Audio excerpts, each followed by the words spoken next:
নিঠুর কালা দিলে দিয়ে জ্বালা তুই কোন যমুনাতে লুকায় আমি তোরই কারণ কিনি বদনাম এখন মন রঙ্গিলা প্রেমিক আমার কালা কালা কালা কালা কালা কালা কালা কালা খোল তালা খোল তালা খোল তালা খোল কালা কালা কালা কালা কালা কালা কালা কালা খোল তালা খোল তালা খোল তালা খোল কালা কালা কালা কালা কালা কালা কালা কালা খোল তালা খোল তালা খোল তালা খোল কালা কালা কালা কালা কালা কালা কালা কালা খোল তালা খোল তালা খোল তালা। আমি গান মাথা থেকে লিখে আসলে আর তো তখন একটা ফোক গানই লিখতে চেয়েছিলাম, যেভাবে আসলে গান এমনি কীভাবে আসে আসলে আমি অত এক্সপ্লেন করতে পারি না, বলতেও পারবো না, কিন্তু গানটি হয়েছিল একভাবে। তো যখন আমরা রিহার্সাল টিমে আমরা যখন গান নিয়ে কথা বলি আমাদের টিমের সাথে, তখন ওরা চাইছিল যে একটি গান করতে, আমাকে শোনাতে বলা হলো আমার কিছু গান, তখন আমি এই গানটি শোনালাম। সাধারণত হয় আমরা একসাথে বসেও গান লিখি, এরকমও হয়, আবার কিছু বৃত্তনি হয়, তারপর আমরা গান লিখি। তো এই গানটি সম্পূর্ণ আমি একেবারেই পুরো গানটি আমি ওদের শুনেছিলাম। এখন ওদের যখন ভালো লাগে ওরা তখন ওই আরও কিছু লাইন অ্যাড করে, তখন লিয়া কিছু লাইন অ্যাড করলো।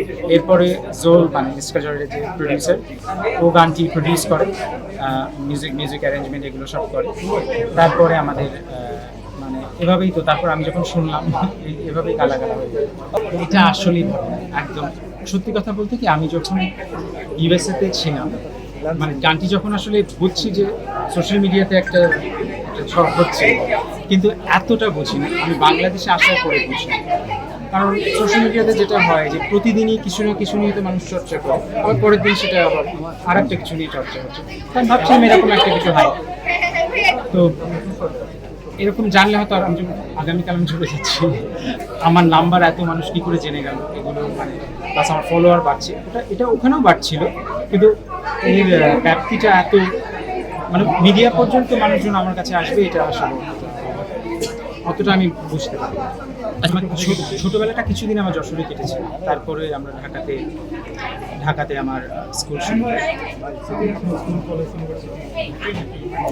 তারপরে ইউনিভার্সিটিও জানি না, কিন্তু আমার হাতে খড়ি আলতাফ মাহমুদ সঙ্গীত বিদ্যানিকেতন, এবং তখন আমার ফোকাস ছিল মানে আমি নজরুল সঙ্গীত নিয়ে আমার আসলে ট্রেনিংটা হয়। পরবর্তীতে আমি বাফা থেকে নজরুল সঙ্গীতের উপরে কোর্স করি, এবং এখনও আমি শিখছি। আসলে আমি ইউএসএতেও হিন্দুস্তানি ক্লাসিক্যালের উপরে মানে শিখছি আর কি, একটা গ্রুপ আছে।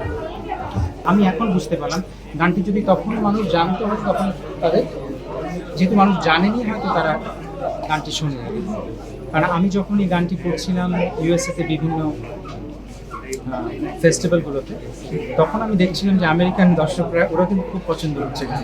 স্পেশালি এরপরে আমার আরও 3টে ফেস্টিভ্যাল আমি করবো আমি ফিরে গিয়ে। তো তখন আপনি দেখবেন যে একদম শেষের দিকে, যেটা একবার আমার একটা ফেস্টিভ্যাল সারা মাঠ কালা কালা, আজকে যেটা হলো, তা আমার খুবই ভালো লাগছে যে আমি প্রথম এই যে এইভাবে করছি এখন বাঙালি দর্শকদের সামনে। তো আমার মনে হয় একটা দরকার হয় একটা পুরস্কার। এই যে আলিফ আসলে ওর গানটি আসলে একটা রিলস বানিয়েছিল গানটি নিয়ে, সেই রিলস দিয়ে মানুষ আসলে জেনে যায় গানটি সম্বন্ধে। তো আমি বলবো সোশ্যাল মিডিয়া অবশ্যই তো পজিটিভ, তা নাহলে আমার তো এইরকম আজকে দেখেন পুরো দর্শক এটার মার্কেটিংয়ের দায়িত্ব তুলে নিল, এবং একটা অডিয়েন্সের যে পাওয়ার, এটার উপরে তো আর কিছু নেই, সম্পূর্ণ রিলস বানাচ্ছে, ছোট বাচ্চা থেকে শুরু করে বড় সকলের ভালো লাগছে।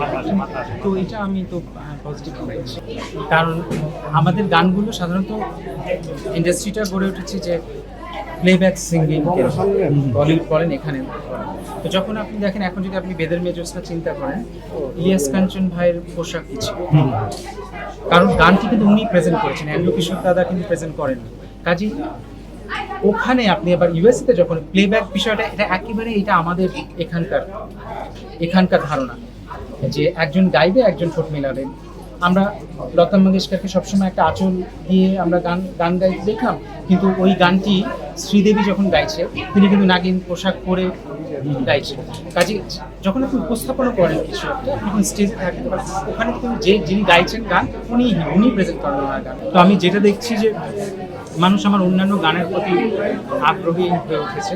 এখন আমি মানে অনেকে পছন্দ করছে, ওটা ভালো হচ্ছে। আমি সেইভাবে প্ল্যান করে কিছু করি না, সত্যি কথা। আমি একদম বর্তমানে বাঁচি। আমার আরও যে কাজ এখন ইজি হয়ে গেল ওগুলো রিলিজ করতে, এখন দেখা গেলো আমার দর্শকই মার্কেটিং করে দিবে আমার গানগুলো।